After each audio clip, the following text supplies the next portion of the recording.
Jamii ya Kiislamu imetakiwa kubadili mtizamo wao kuhusu ndoa ya mitala kwa kuacha dhana hiyo kwamba ndoa hiyo ni uadui. Wito huo umetolewa leo na Sheikh Abdallah Omari kutoka idara ya dini ndani ya taasisi ya Whippers iliyopo Kibaha mpakani mkoani Pwani. Amesema ukewenza si uadui bali ni mfumo wa kijamii unaotegemea mapenzi kutoka kwa mume na wake zake, na ambavyo mume anasimamia ndoa hiyo. Ni kweli katika kasumba ambayo ipo katika jamii yetu ni kuonesha kwamba ukewenza ni uadui, na watu wengi wanapeleka nafikiri fikra hizi katika jamii yetu hasa kwa sababu ya kwenda kuubomoa na kuto kuujenga. Mwenyezi Mungu Allah Subhanahu wa Ta'ala alipowaruhusu wanaume kuweza kuoa mwanamke zaidi ya mmoja, Mwenyezi Mungu Allah Subhanahu wa Ta'ala alikuwa anajua namna ambavyo mwanaume ana himaya na ana uwezo wa kuwamiliki hawa watu au kuwepo nao na akaishi nao kwa.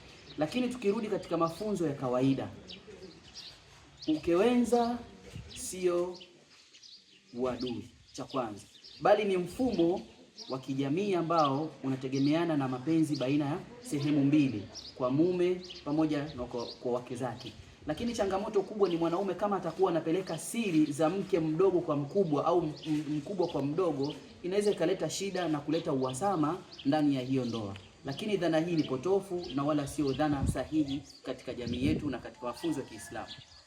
Kwa upande wake, Sheikh Amir Musa, mwalimu wa dini ndani ya taasisi hiyo, amesema njia pekee ya kuondoa migogoro katika ndoa hiyo ni kufanya uadilifu. Kwa kuwa Mwenyezi Mungu Subhanahu wa Ta'ala katika swala la ukewenza aliweka condition au sharti kwamba mtu anayetaka kuoa zaidi ya mke mmoja au ukewenza, sharti kubwa awe ni mwadilifu.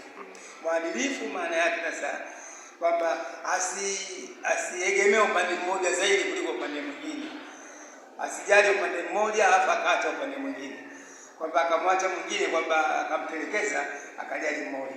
Lakini uadilifu ina maana kwamba kila kitu kiwe sawa, kwa sababu watu ni tofauti. Sawa, watu hawalingani, wako tofauti, mwingine mnene, mwingine mwembamba, mwingine ana mahitaji zaidi, mwingine ana mahitaji sio zaidi. Alimuhimu kwamba upendo utakuwepo, uende kidogo kwa mwingine, lakini usizidi kiasi ambacho kumwacha mwingine kuwa kama yeye afai aonekane si chochote katika swala hilo la ndoa. Kwa hiyo swala ambalo jambo muhimu watu waliangalie vizuri na walifuate uadilifu utekelezwe kwa mujibu wa Uislamu unaotaka. Na kama mtu akishindwa basi atakaye na mke mmoja tu. Hii ni sheria ya Uislamu. Aidha, Sheikh Abdallah ameongeza kwa kuwapa ushauri vijana wa kike wanaohitaji kuingia kwenye ndoa ya mitala wasiogope. Changamoto ambayo vijana wengi wamepewa kasumba hii na jamii, lakini sio jambo la kutisha, bali kila mtu mara nyingi anapenda kuanza na kile ambacho anakipenda, na akiwa anaanza na maisha ya kwake binafsi.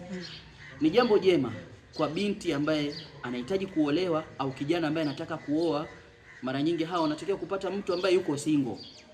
Lakini ikitokea binti amehitajika na mtu ambaye ana mke, anaweza kukubali, kwa sababu kinachoangaliwa ni uadilifu katika Uislamu. Kama mume yuko tayari kufanya uadilifu na ni mtu mwema, hana shida yoyote, aweze kukubali, ndoa itabarikiwa na anaweza kuishi maisha yake yakawa mazuri tu, wala hayana shida kabisa katika jamii. Nikiripoti kutoka Kibaha mkoani Pwani, ni mimi Aisha Musa wa A3 TV.